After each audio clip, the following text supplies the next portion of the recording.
एक जनसभा को संबोधित करते हुए प्रधानमंत्री नरेंद्र मोदी ने कहा, टीएमसी और कांग्रेस राज्य में संघर्ष का दिखावा कर रहे हैं, लेकिन सच्चाई यह है कि इन दोनों पार्टियों का चरित्र और विचारधारा एक जैसी है।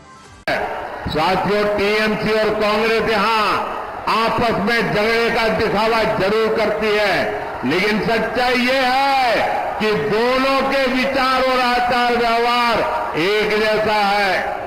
टीएमसी और कांग्रेस के जोड़े रखने का सबसे बड़ा चुंबक है तुष्टीकरण। तुष्टीकरण के लिए ये दोनों पार्टियां कुछ भी कर सकती है। तुष्टीकरण की खातिर ये लोग देश हित के लिए किए गए हर निर्णय को वापस पलटना चाहते हैं। इंडी गठबंधन वाले कहते हैं कि वो कश्मीर में आर्टिकल 370 फिर बहाल करेंगे।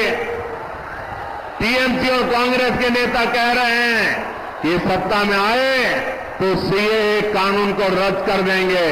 आप मुझे बताइए, बंटवारे से पैदा हुए देशों में जहां हिंदू, सिख, ईसाई, बौद्ध धर्म के लोगों पर जुल्म ढाए जाते हैं, जहां उनको धर्मांतरण के लिए मजबूर किया जाता है, जिनके आस्था स्थलों, मंदिरों, गुरुद्वारा, चर्च ध्वस्त कर दिए जाते हैं, जिनकी बहन बेटियों का जबरन शादी करके उनका धर्मांतरण करवा दिया जाता है, आखिर वो कहां जाएंगे? इसमें बहुत बड़ी संख्या में हमारे दलित भाई बहन है।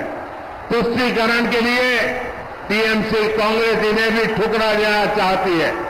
सीएए नागरिकता छीनने का नहीं, बल्कि नागरिकता देने का कानून है, लेकिन फिर भी टीएमसी लगातार झूठ बोलकर गप्पा फैला रही है। यही इन लोगों की सोच है। साथियों, मैं आपको इंडी गठबंधन के एक और खतरनाक इरादे के बारे में बताना चाहता हूं।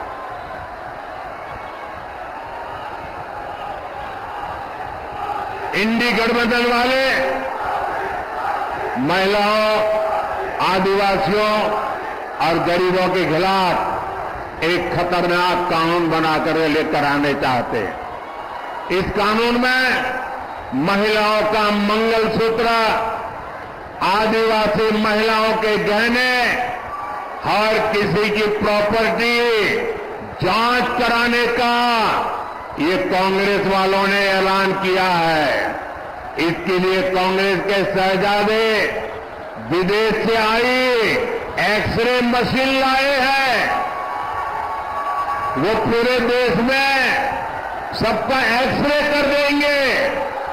कांग्रेस का इरादा है कि जिसके पास जितना पैसा, सोना, चांदी होगा, जमीन होगी, सब पर कब्जा कर लिया जाएगा और फिर उसका एक हिस्सा ये लोग अपने वोट बैंक को दे देंगे।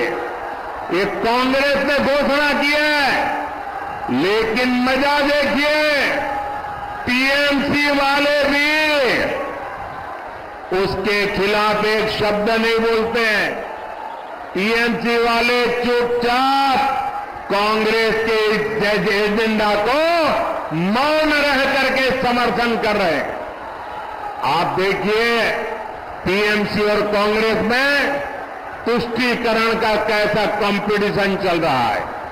टीएमसी सरकार बंगाल में बांग्लादेशी घुसपैठियों को लाकर बसाने का काम करती है। इन घुसपैठियों को आपकी जमीन, खेत पर कब्जा करवाती है और कांग्रेस आपकी संपत्ति ऐसे वोट बैंक में बांटने की बात कर रही है। साथियों, कांग्रेस तो आपके नहीं रहने के बाद आपकी संपत्ति पर भी 55% टैक्स लगाने की योजना बना रही है। यानी आपके जीवन भर की कमाई आपके बाद आपके बेटे बेटियों को नहीं मिलेगी। उसमें से आधे से ज्यादा कांग्रेस सरकार जब्त कर लेगी और संपत्ति जाएगी कहां? कांग्रेस के वोट बैंक के पास। कांग्रेस के फॉर्मूलों को जानने के बाद पूरा देश कह रहा है, कांग्रेस के लोग जिंदगी के साथ भी और जिंदगी के बाद भी